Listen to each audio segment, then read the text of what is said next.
Hi, friends. This is Dr. Arpita Gupta Dipalma, and you're listening to my podcast, From Pissed Off to Poised. This show is for busy women physicians and professionals just like you who are ready to take control of their emotions while learning how to excel in juggling all the things they are responsible for in life. It's for overextended mamas who are trying to figure out how to work smarter, not harder. It's for multitasking women who are tired of playing the role of the angry and resentful air traffic controller, who simply want to learn how to create a life that is more calm, intentional, and joyful for themselves. My goal is to help you learn how to eliminate the overwhelm and maintain your composure in high-stress situations that you face with the demands in your day-to-day life. Because I get you guys, this was totally me. You are not alone. I invite you to embark on your journey of transformation with me. Enjoy the listen.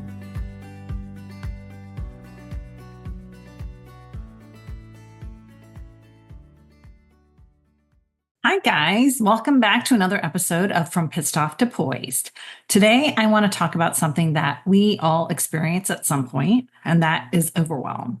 And despite how much work I've done with regards to being aware of how I'm thinking about things and how I can avoid feeling the sense of overwhelm with all of the tasks in each day, it still comes up, no matter how much work I've done around this. And so part of this is starting to have the awareness of when you're going towards that path.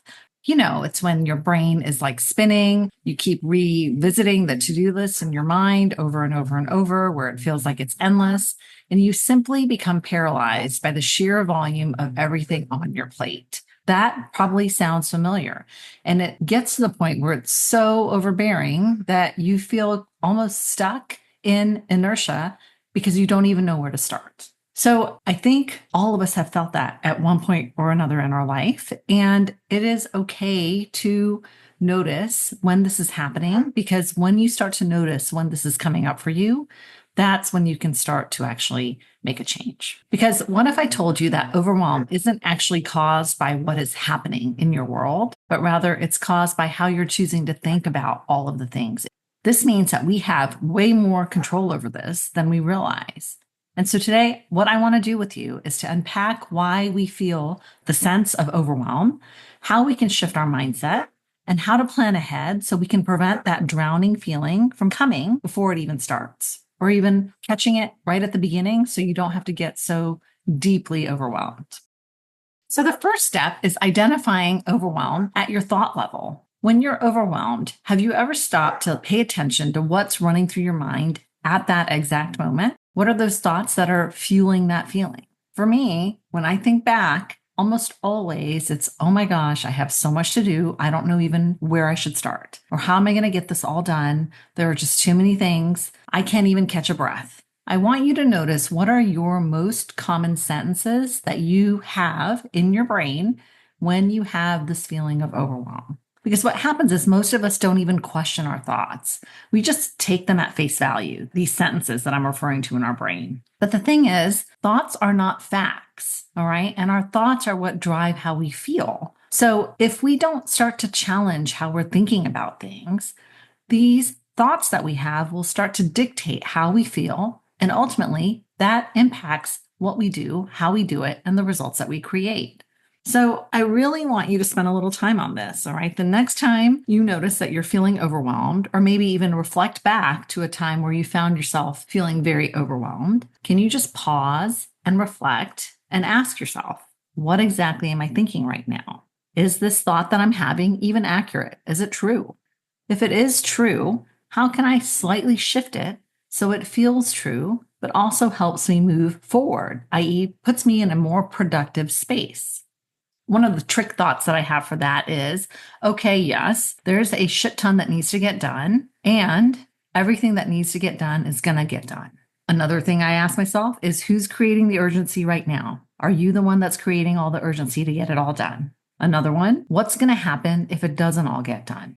When I give myself the opportunity to answer these questions and maybe solve for them, it helps me kind of settle down a little bit. It helps pull me out of that sense of overwhelm so that I can bring my prefrontal cortex back online and act more with intention with what I need to get done. Maybe put it in an order that makes more sense from highest priority to lowest. But the sense of overwhelm itself is what prevents me from being able to do just that.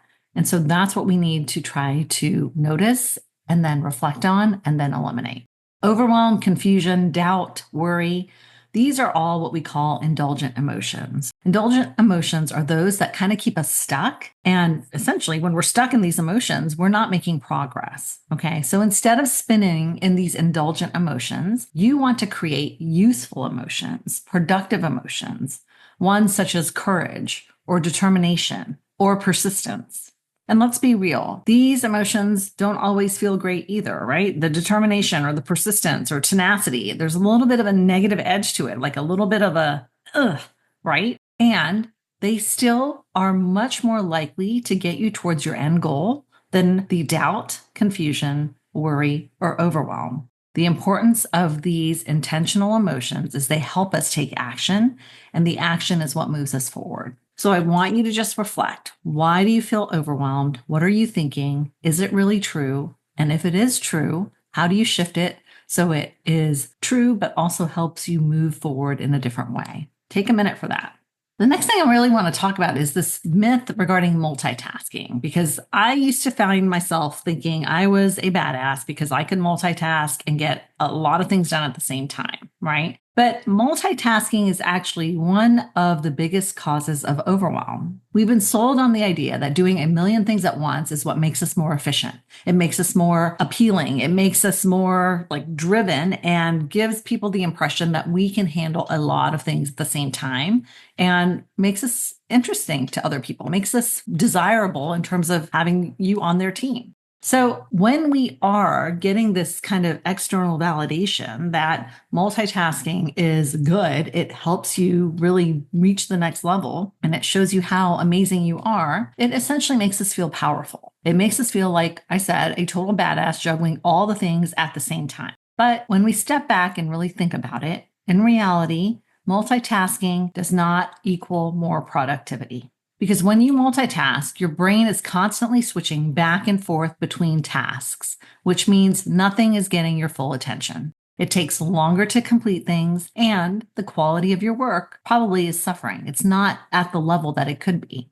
So instead of trying to do 5 things at once, maybe try to focus on just one task at a time. Like do this for a week and see what happens if you shift from your multitasking tendencies to just doing one thing to completion. And notice if you get it done faster.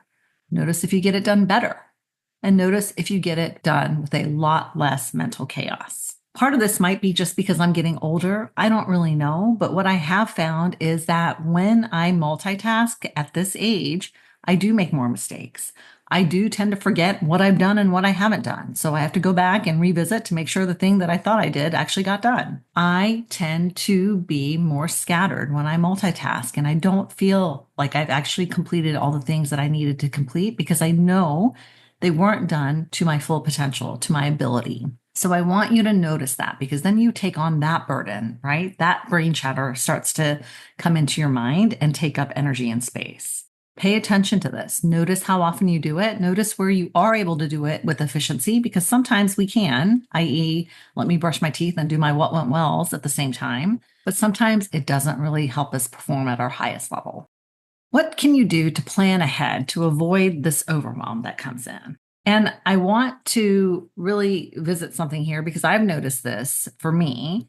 Even before I get back from vacation, I am starting to dread having to come back, right? And sometimes when I'm traveling a lot, it's gotten to the point where I am dreading even leaving because I know how much farther behind I'm going to be because I'm already behind before I've left. So I want you to notice how often your vacations are tainted by this feeling of dread or overwhelm for all the work that you're going to have to do, all the work that's going to pile up while you're out. Most of us expect ourselves to pick up right where we left off and then dump on top of that all of the catch-up work that we've missed when we return to work. And quite frankly, it's simply unrealistic. But we keep doing this over and over and over to ourselves again and again. And that's what creates that sense of dread.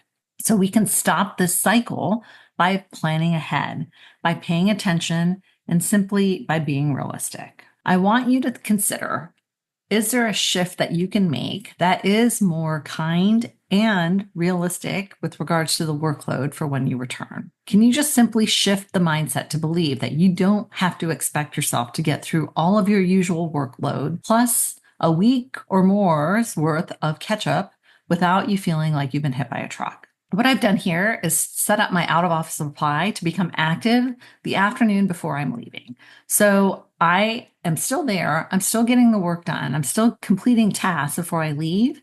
But the new stuff that comes in, they've gotten a notice that it's going to probably have to wait till I return. The other thing I like to do is schedule in a little buffer time. The day or two after I return, after being gone for a week or whatever, I block off completely from other meetings and I schedule in time to simply catch up, i.e., here's an hour to do emails for this business. Here's an hour and a half to do emails for that business. I need to touch base with the director of operations for the medical practice to see what's transpired the week that I was gone. So I don't pack my schedule with meetings or projects or even client visits the day that I am first back when I return, because that is simply unnecessary and not being kind to myself. Now, I know if you're a physician or if you are an attorney and the expectation is that you're coming back and you're meeting your clients or you're seeing your patients the next day, that's fine. That has to happen. That is you returning back to work. And you can be kind by not adding on additional meetings, committee meetings, board meetings, whatever it is on those days. Or you could come back a day early from vacation and give yourself that extra staycation time at home to do the tasks that you need to do, like laundry or all the other things, so that you don't feel like that's sitting on top of your to-do list in addition to going back to work. Avoiding those unnecessary meetings and commitments on that first day back is really essential. Give yourself that space to transition back into your usual rhythm without all the added stress. And accept that it's normal to have this adjustment period. We've gotten so into this hustle culture of doing that we don't recognize that playing catch up after a week of vacation is part of the work. So how can you incorporate that into your normal workflow instead of adding it on top of your normal workflow? Your mind and body just spent time in a slowdown mode, and it takes a little time to get back up to speed, and this is okay. Instead of resisting the reality of this, just plan for it and give yourself that grace. And that has been one of the biggest game changers. The other little tip I'm going to give you here that I do is I schedule send emails. So if I am about to leave for a week's vacation, but I want to knock out a couple emails, but I also don't want to get hit back with a bunch of replies that I have to then work on, I will schedule send it for the week when I return. Or I will schedule send it for after my out of office reply is set up so that I will immediately let them know that here, I'm putting this in your boat right now in your cart to start working on, and I won't be replying until I get back. Set yourself up for success for this to be kind to yourself after vacations in advance. I also want you to recognize a little bit about what this rush mentality that we've developed over the years. A lot of my clients know that they're overwhelmed, but they still push forward at max speed because they think they have no choice to slow down. And this is where I want you, and I've asked my clients to ask yourself, what is the big hurry? Like seriously, why are you racing to get it all done right now? When you stop and think about it, you might realize that there's actually no real reason for that urgency. It's just this habit that you've formed over all of these years that continues to come out in all these other areas in your life. And if that's the case, you can now build some awareness around this. You can choose to slow down and space things out. You can choose a pace that works for you instead of you being the one that's burning yourself out. I talk about this for myself. Like, this is one of the biggest aha moments I had, but it took me a lot of guts and courage to do. But I realized that I was creating this urgency that everything on my list had to get done. When I got back from vacation, all of the mail had to be opened, all the laundry had to be done, every lunch and everything had to be done perfectly the way it was before. The groceries had to be received. And then we would start Monday morning full speed ahead with piling on top of that all the other catch-up work for work itself. I was creating this urgency, and I was the one that could remain in choice and say no more. So when I come back from vacation, my first day is blocked completely to catch up. Yeah, I have the luxury of doing that. I can do my laundry. I can open the mail. I can pay all the bills. I can take care and schedule appointments and see where we are with things. I can catch up on all of the emails for all the different businesses that have come in. I have gifted myself that day of catch up because that's technically work. And the first day back is my first day of work. And that's what it's filled with. So, just some final thoughts over this, this grace over grind. I want you to think about overwhelm as not being about the amount of work we have. It's rather how we think about the work that we have. Okay. When we feel it creeping in, the best thing we can do is identify the thoughts that are causing that overwhelm because our thoughts create our feelings. I've mentioned and taught that over and over. It's always the thoughts that create our feelings. Even if you have 20 different items to do, if you think about it as, oh my God, I have so much to do. How am I going to get through it? Versus, okay, there are 20 things to do, and we're going to sit down and put it in the calendar, and everything that needs to get done is going to get done. You'll notice one way feels a little bit better, if not a lot better, than the other. So when you notice the thoughts that you're having and identify those thoughts that are causing the overwhelm, you get to then challenge those thoughts and shift them to be something more useful for you. I want you to stop multitasking in all of the things and consider just focusing on one thing at a time. And this plays into that hustle culture, right? So recognizing who's creating that urgency, if it's really just you, and what the harm is going to be if you just focused on one thing at a time. This is how you get to plan ahead so we don't set ourselves up for burnout. We can schedule our days off, schedule the time to catch up, schedule the time to get each of the tasks done, one task at a time, because planning ahead is what allows us to be intentional and be kind to ourselves. Lastly, I want you to question the need to rush and maybe instead choose a more sustainable pace, a more kind pace. It makes sense, especially for physicians, where this hustle culture came from. Okay. We had to make sure that all of the patients were taken care of. Some had to be in a timely fashion to keep them alive. It makes sense. All right. This was ingrained in many of us with our training and our experiences in life. And so now you get a chance to step back and decide what is truly necessary and what is more sustainable. Most importantly here, I want you to give yourself grace. Overwhelm, when it pops up, as it still does for me here and there, it doesn't mean that you're failing. It means that you're just human. And the more we learn to manage it, the more we step into a more poised, intentional version of ourselves. When overwhelm comes up for me now, after all these years of doing this work, it simply alerts me to take a breath and notice that I've forgotten to be mindful of what's going on. So now for me, my trigger, in a sense, to build that awareness is just even noticing when the overwhelm was coming in. And my automatic plan when I feel that overwhelm is taking a breath, stepping back, and essentially forcing myself to pause. Because I've gotten to the point that I recognize that after the overwhelm has passed, I can look back and be like, okay, that wasn't even necessary, but I see why it was there. So I've learned that when I feel it now, I can take that pause in advance and remember that I have accomplished a lot and I can continue to accomplish a lot if I remain intentional. And that only comes if I give myself that space and kindness. So that's what I want you guys to start practicing for yourself. All right, that's it for today. I hope it resonated. I'd love to hear your thoughts. Send me a message and please share this podcast with someone who you think might benefit with regards to the anger management, with the time management, all of the things that I've put out there. We're getting close to wrapping up this series. And so if you'd like to hear me talk about something that I haven't covered so far, please send me a message and I'll look to working that in. And I am excited about this next chapter, slowly reaching the end of the book. All right, you guys, take care. I will talk to you soon. I hope you enjoyed today's episode of From Pissed Off to Poised. Remember, transformation is a journey, not a destination. So enjoy the ride. Don't forget to subscribe, rate, and review From Pissed Off to Poised on your favorite podcast platform. Your feedback supports my mission to get this podcast out to help other women physicians and professionals like you on their path to creating a more peaceful life with more intention and more joy. I enjoy reading every message I get with your input and feedback on my journey, so keep them coming. And if you have a friend who might enjoy the listen, please share this episode and share with them. Lastly, if you want to learn more about my coaching programs and course offerings, check out my website at www.thoughtworkmd.com. Feel free to reach out to me to learn more about investing in yourself through one-to-one coaching so you can start living the life you've always wanted.